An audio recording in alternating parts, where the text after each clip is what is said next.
On today's episode is Marick Sinay. He's the VP, Head of Data Science and Analytics at Aspiration in Los Angeles. We're going to go over career paths, what data analysts need to do to keep their careers moving forward, and how to build diverse teams. Enjoy the show. Marick, thanks for joining. Feel free to tell the audience a little bit about yourself.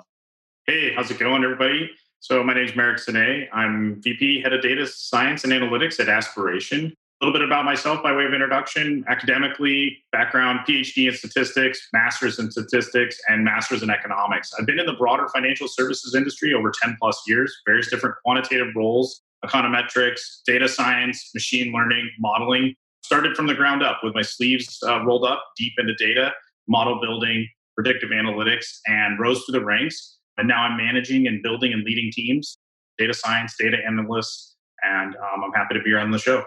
Awesome. Yeah, you have great background. Definitely a smart guy to say the least. So, I know we wanted to get into kind of what you guys are working on, the interesting parts and what you can share. So, kind of give us a high level overview of kind of the challenges and problems you guys are working on right now.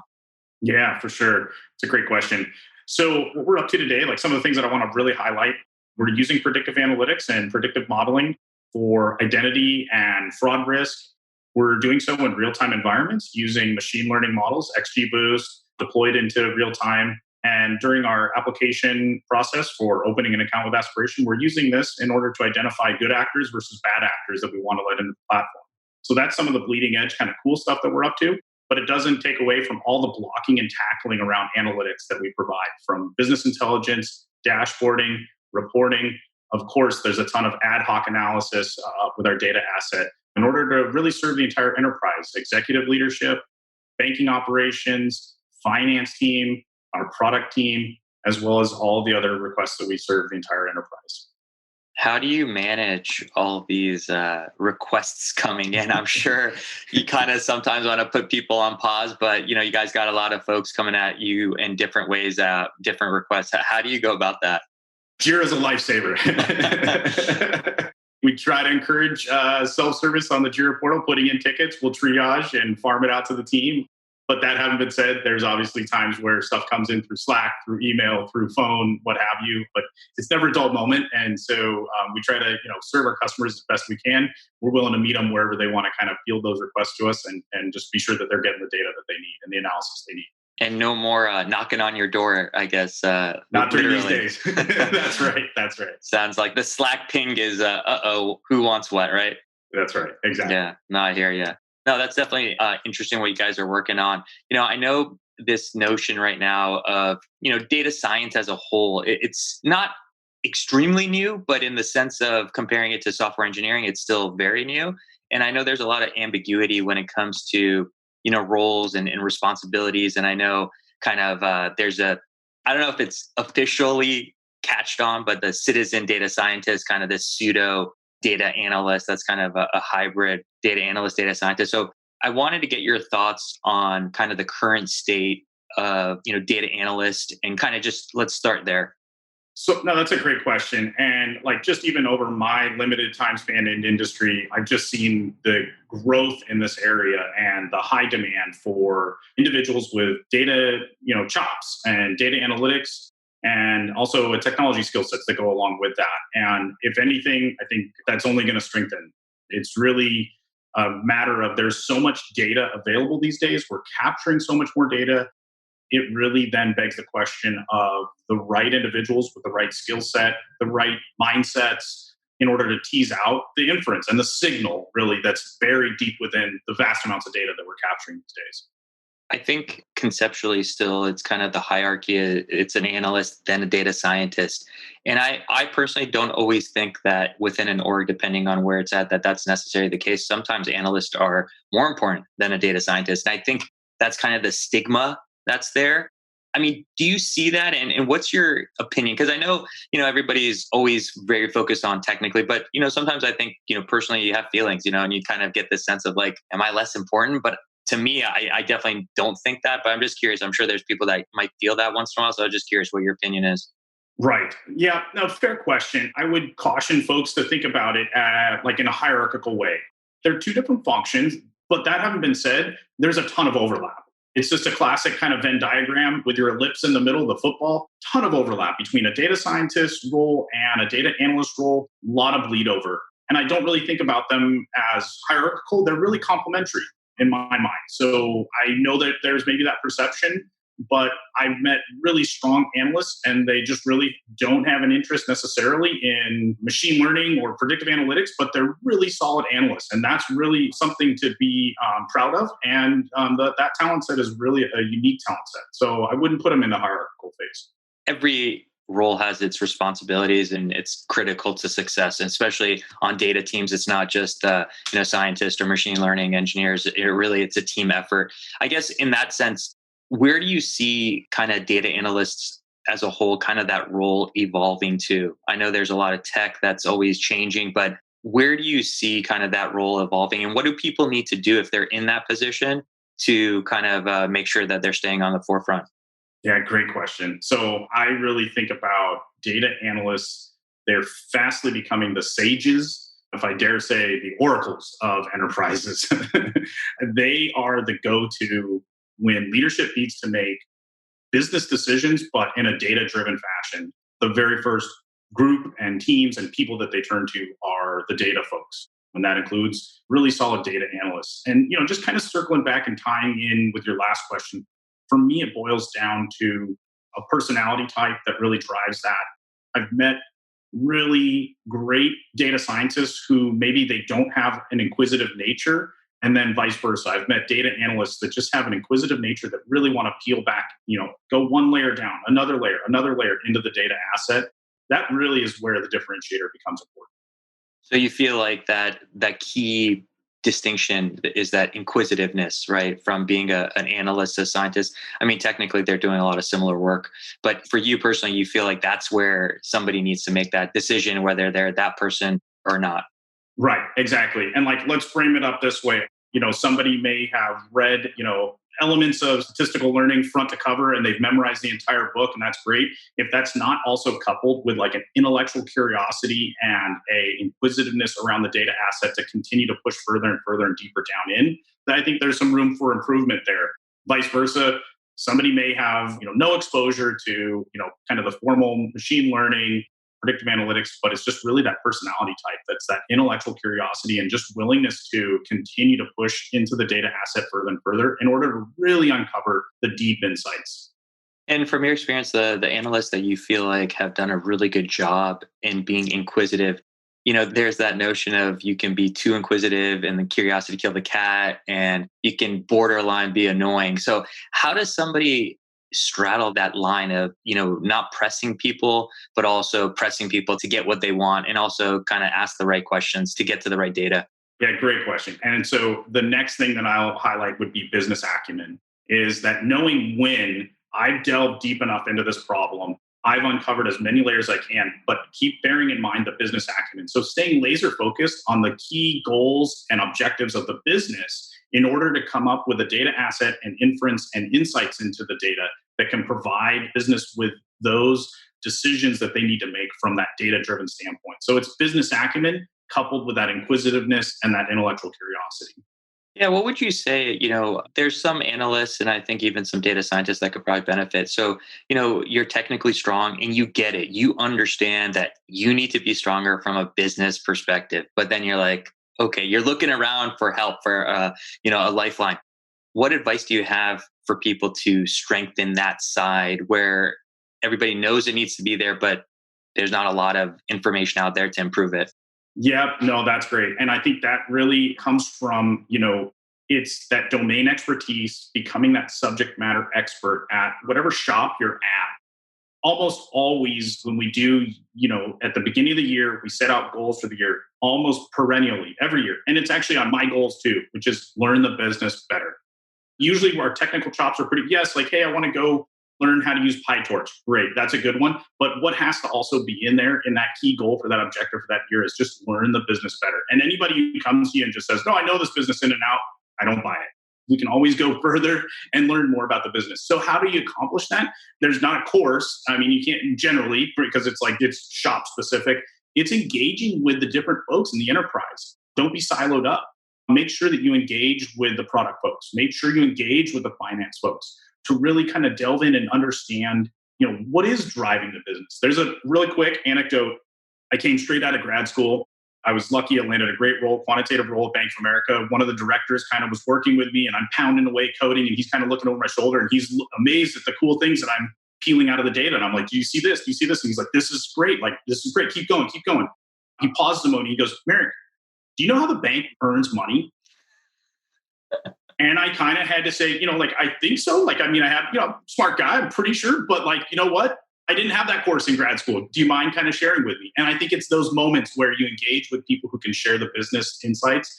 It makes for a more holistic understanding of the business, and it adds value to the analysis that we perform as data analysts and data scientists. Yeah, no, I think without a doubt, when you're able to tie both sides, I think the eyes that you look at the data and the questions that you're looking to ask or ascertain, just the quality improves amazingly. I do think one thing that I've heard as a suggestion, and I don't know if you guys do it, but literally saying, hey, we're trying to have an initiative where my team is trying to understand the business better. So I guess now it wouldn't be lunch and learns or, having lunch with, some member of the product team or, engineering team or whoever. But that could be something that I think really helps. And I think, if you're a data analyst or scientist and you reach out to anybody in any of those departments, I mean, I'd be hard pressed to think they don't want to improve your understanding of the business. You just have to ask. And I think that's the thing people fail to sometimes do is they sit in the corner and I need to know X. They're just a little bit gun shy to just ask. Yeah, for sure. And that requires, on the flip side, it's like the other business leaders is being proactive and reaching out to especially people who are coming in and they're onboarding, let's link up and spend some time. And especially nowadays, what I found, I'm having to force the water cooler conversations by calendaring them up because they don't happen organically in these times.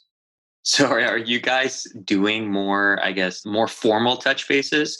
I mean, I'm sure you're getting pinged a lot more than you would when you're in the office, but what are you doing, as you said, to kind of stimulate the group, kind of collectively getting together and discussing things? Yeah, for sure. So I think it's both formal and informal. I don't like overloading the calendar with too many unnecessary meetings, but we obviously have the team meetings, we have the one-on-ones, but then obviously the ad hoc pull-ups, the drive-bys, so to say, just really trying to be generous with time, especially for those that are, they're more junior, they're learning and they want to ramp up. That's how we force multiply. That's how we build a stronger team altogether, which is knowledge shared. It does the enterprise some good. The amount of knowledge that's kind of locked up in my brain, it does the enterprise some good. What really benefits is where we begin to share that knowledge and disseminate that knowledge across the organization. That's where you kind of see that force multiplier. I agree with that. I think getting what's in your head out, it's a lot harder than people think. It is very difficult. If you try to actually sit there and write down kind of the process you go, especially in your position, just managing, you'd be surprised at, how many pieces of paper that's going to take over. But yeah, I think translating that into the whole of the group being successful, obviously is going to make you guys stronger than just one person. So I agree with that. Definitely. What's interesting, I guess, moving on to kind of tying in for you, I know building a diverse team is critical for success, but also kind of making sure everybody's fitting the right pieces. Talk to us about kind of what you look for, building out your team. Kind of what are those key components as you kind of build? Yeah, and I've had a ton of success now building teams from the ground up. And one thing that is absolutely on the forefront, which is diversity across a lot of different, fronts. Of course, cultural background, race, ethnicity, gender, sexual orientation, of course, diversity across all that. Another feature that I absolutely try to build teams around, which is diversity of life experiences, both professionally and non-professionally, and also academic background as well. I think my technical academic training is statistics. I dare say that I want to surround myself with a ton of other statisticians. Well, we are going to be susceptible to blind spots and groupthink. What I would much rather have is somebody that approaches the problem from, a physics background or an applied math or an engineering or a formal data science program, which are more popular nowadays. Not when I was in school, but nonetheless. So it's diversity across a lot of those different channels in order to build a team that views problems through different angles and different lenses. That leads to, in my experience, a better final deliverable for a lot of the projects that I've been involved with. Yeah, no, I think without a doubt, I think the more perspectives you're able to bring to the table, you have different users regardless, right? So it's going to help the end product because now you have internally different users per se that know the persona of the people that are using your product or potentially going to be using your services. So I think that diversity, just from a technical perspective and also just thought process, going back to what you said, it's solving problems and it's having that business acumen. So just having that diversity is definitely going to help you guys get there a lot stronger. I guess when you are looking at hiring the next person on, you got your current team, you have a set of skills that you're looking for. What else are you looking for to put that person into this team? I mean, is it just literally, hey, I need these check boxes, this person has it? I mean, what kind of, other things do you look for when you're trying to add to your team? Yeah, great question. As much as we approach things from a technical standpoint in our line of business, I'm going to have to say that almost I put ahead of that is culture fit. And that's just so important. If you have ever been in and amongst teams where you can just feel the culture just isn't right, there's not a mesh, there's not a good energy and a good vibe, it just leads to not a great outcome in terms of business deliverables. And it also just makes the day to day work environment tough. And so, what I really try to put preeminent, and I ask my team, I really lean on my current team when we bring in anybody new, please let's make sure there's a culture fit. How did you vibe? How did you connect? How did the conversation go? Were they easy to talk with? We know we're going to test them like, hey, how are your Python skills? Hey, how are your SQL skills? That's easier to assess somebody. We can tease out really quickly if somebody's going to be strong in those areas or not. What's really subtle is making sure that this person's going to be high horsepower. They're going to be high horsepower, but coupled with like a low ego. So low ego, high horsepower, perfect combination. That's really our sweet spot. That's a great combination. Yeah, I think, sometimes you want the best horse in the race, but when it's a collective team effort, everybody has to seemingly get along. And I guess for you culturally, what kind of qualities do you look for? I mean, I know it's tough. You want somebody to follow direction, but you also want somebody to maybe not challenge, but, press the envelope a little bit. So how do you assess kind of that combination? It's a tricky balance. And you definitely want folks who are, I think, coachable and open and receptive to coaching, as I am myself. Obviously, there are times when a manager has pulled me and said, hey, we're a little off the mark on this. And you have to take that in stride and understand, okay, there's opportunity there. And that coaching is valuable. So you need the coaching.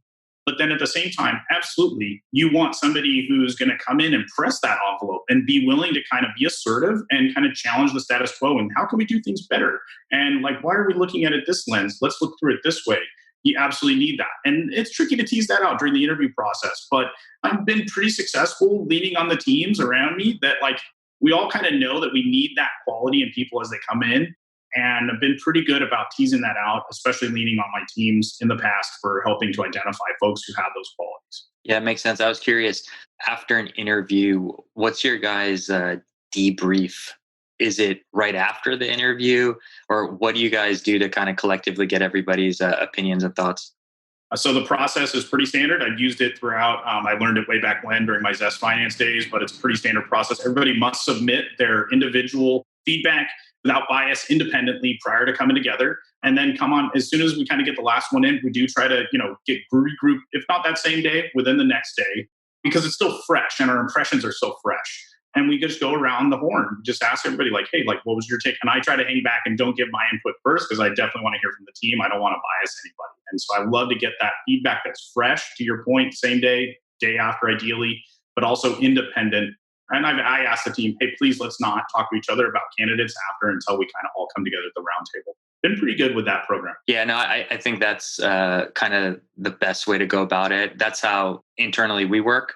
And I was reading an article a while back about a NFL team with their scouts and kind of how they go about for the draft. And everybody does the same thing. They scorecard the person independently and then come together, because obviously you can definitely get a couple different bias. The one thing that we try to do is debrief the next day. I feel like it's kind of like when you watch a movie, you're like, wow, that was the best movie ever. And you give it a day or two, and you're like, yeah, you know what? It's actually not that great. So, it's kind of that quick knee jerk reaction to somebody. But no, I think having a good assessment process in place, I think is critical to your point.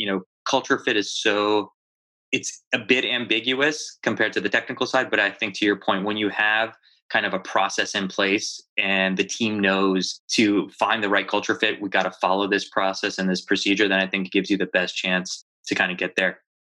And I guess for you, building a team from scratch, it's something that not everybody gets the opportunity to do just because they might walk into a team that's already built. When you're looking to build that team out, like what's your thought process going in? Kind of, I'd be curious if you could walk us through kind of that day one process and then kind of that 30, 60, 90 outlook. Yeah, for sure. I think, like first and foremost is just getting a read of the lay of the land and finding out what are, the requirements. Are we primarily in lack of predictive analytics and data science? Are we primarily in lack of business intelligence and reporting? It's understanding what are the needs and what are the requirements first and foremost. Let's not go try to build a team in the absence of like, well, what's lacking? What do we need? And I've had the experience, the pleasure of really kind of going down both those routes, which is identifying very quickly, we clearly need predictive analytics. That requisites a certain type of person. We need some data engineering. That requisites a certain type of talent. We need some business intelligence, some reporting, data analysts, and really just quickly identifying that. And you do that just through, working closely over that first 30, 60, 90 days, like you said, pairing closely with the other business leaders, understanding their requirements, understanding what they need, what's missing, where would they like to see things go. That having been said, also kind of looking out a little bit over the horizon, which is like, what's the next thing after that? After that kind of first build, what kind of talent do we bring in? And then what do we need that's going to not just get us good for like the next, 12 months, but what's going to get us good for the next 24 to 36 months as well. And do you feel like when you're kind of outlining this business plan to the executives, having that 30, 60, 90, and then also that 12, 24-month outlook, does that really then crystallize for them? And also it helps you in the role in 12 months to go back. I mean, is that kind of your strategy of putting that all out there? Yeah, for sure. I think it's great. And I think it's really beneficial internally. It presses one to put it down on paper, delineate it. It gives you pause and you think it through and it's more strategic and it's less tactical. It forces you to kind of put paper to pen, so to say. And so for that reason, yeah, I'm a big fan of that. And then you also get an ability to take that plan, take it back to business leadership, obviously get feedback, get their input, but that process around doing that is really vital. So essentially, you're taking the data analyst skills into play going into building a team. And it sounds like reverse engineering it, always working backwards, is a good way to become successful. That's a good way to put it. I like that for sure. Hey, you got the skills. If you're not using it, it's not good to be hypocritical. So, hey, Marick, if somebody down the road out there wants to get in touch, is LinkedIn the best way to ping you? Absolutely. Yeah, please do. Great. Well, hey, we really appreciate your time. It was a great episode. Thanks for sharing your insights. So again, if you want to reach out to Marick, he's on LinkedIn. You can find him. And we look forward to seeing you on the next episode.